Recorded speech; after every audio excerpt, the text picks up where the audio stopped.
Bonjour tout le monde. Je voulais faire une petite vidéo concernant un petit problème sur une Citroën C4 Picasso. Bon, le Space Tourer, ils appellent ça un Space Tourer, de 2017. En fait, j'ai eu un petit problème de. Ça fait, je voulais faire la vidéo avant, pendant que j'avais les voyants. Malheureusement, j'ai pas eu le temps. Donc, je vais quand même la faire pour aider certaines personnes s'ils ont le même problème. Donc je voulais la faire vraiment avant avec le voyant et tout pour bien faire comprendre. Mais bon, voilà, je vais quand même expliquer ce qui s'est passé. En fait, là, voilà, la voiture elle tourne, hein, donc, j'avais le voyant moteur, plus voyant AD Blue, plus démarrage impossible. Démarrage impossible dans 1100 km. Bon, avec le voyant moteur. C'est le jour au lendemain, c'est venu, je sais de quoi, il y a 4 semaines, il y a un mois. Allez, on va dire il y a un mois, c'est arrivé. Après, je me suis dit, qu'est-ce que c'est que ça? Je me suis renseigné à gauche à droite. Bon, apparemment, c'est un défaut sur les moteurs PSA à partir de 2017. 2017, 2018, ou en tout cas, moi, la mienne, c'est une 2017. Donc, apparemment, je suis reconnu par Citroën. Bon, je me suis dit, tiens, j'avais un rappel sur le modèle là, il y avait un rappel de chez Citroën pour le catalyseur. Soit disant, il y a un trou sur les catalyseurs. Bon, c'est pris en charge à 100% par Citroën, donc je me suis dit, je vais la ramener. Je faisais traîner, ça faisait 6 mois qu'ils m'ont demandé de la ramener.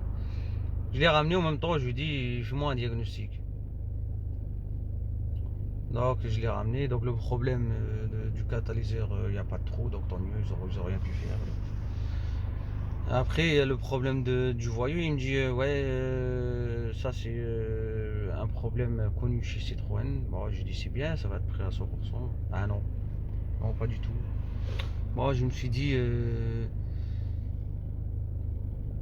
ça va être la catastrophe. Moi, je savais qu'il faut remplacer le réservoir. Je me suis dit renseigné à gauche à droite. Donc, je me suis dit, ouais, ben, je cherche pas. Il m'a confirmé exactement ça, sauf j'ai payé le diagnostic, je sais plus combien, 90 euros. 90 euros, je crois. Donc, ok, bah, je lui ai dit, écoutez, faites-moi quand même un devis. Bah, j'ai payé 90 euros, je vais faire quand même, je vais le faire quand même un peu travailler, quoi. Il m'a fait un devis, c'était, ouais, putain, ça fait 2 semaines, franchement, je me rappelle, 1600, je crois. Je crois que c'est 1600 euros. Après, il me dit, ouais, il y a une bonne et une mauvaise nouvelle. Je lui ai dit, ouais, bah, commencez par la mauvaise. La mauvaise, il me dit, il faut remplacer tout le réservoir. Ok, ça je savais, pour moi, c'était pas une mauvaise, bon, bref.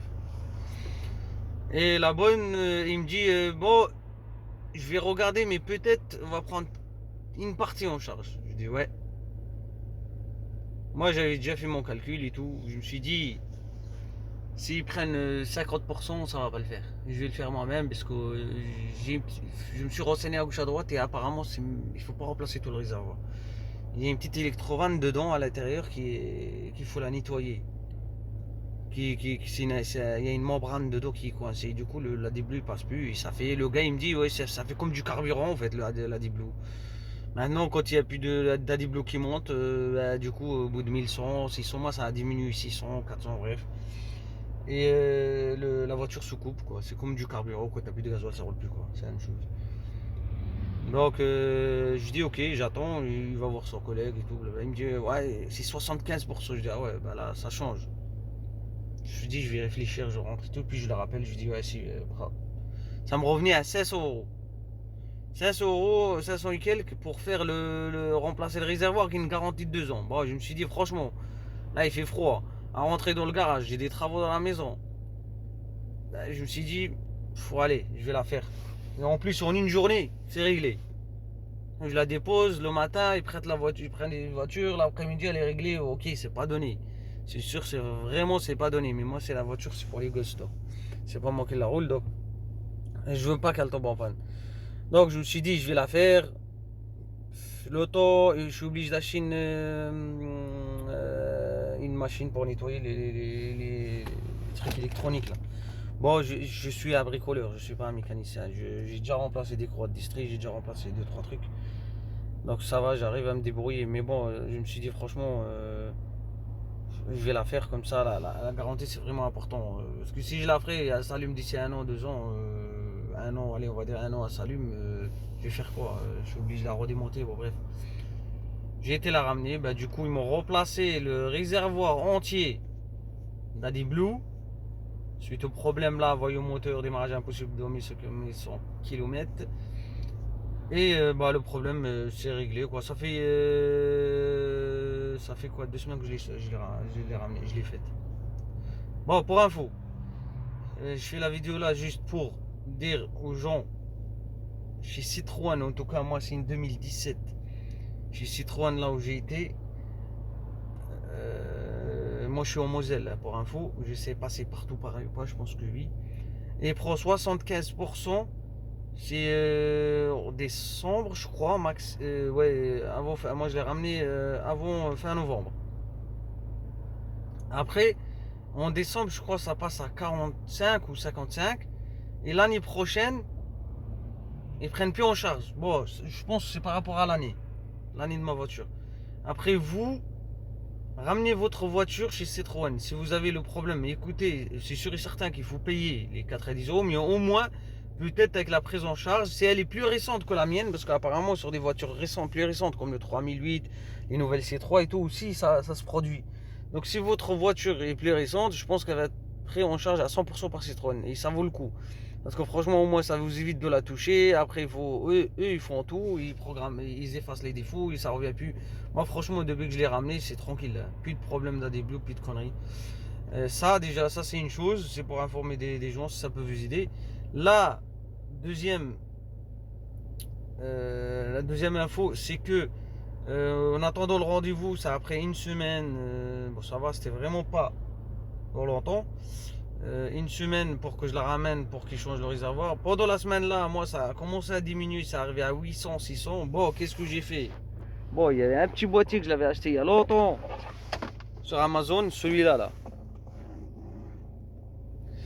Ouais, celui-là, Autolink, il est pas mal. C'est un petit truc pour avoir les codes erreurs et pour aussi réinitialiser. En sachant que quand je réinitialisais, ça revenait à 1100. Donc c'est vraiment bien pour dépanner. Moi je dis c'est pour dépanner, c'est pas pour rouler tout le temps comme ça. Parce qu'après vous allez avoir des problèmes de filtre à particules, etc. Quoi. Et je pense au bout d'un moment elle va pas bien tirer et tout. Bon, bref, moi je préfère régler les problèmes à la source.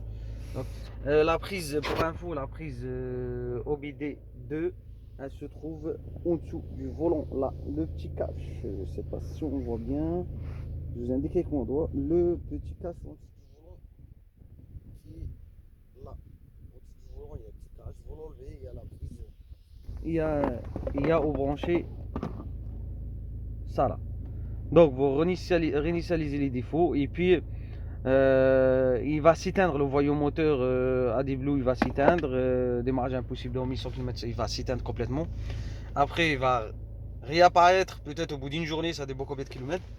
Mais il va réapparaître avec de nouveau les 1100.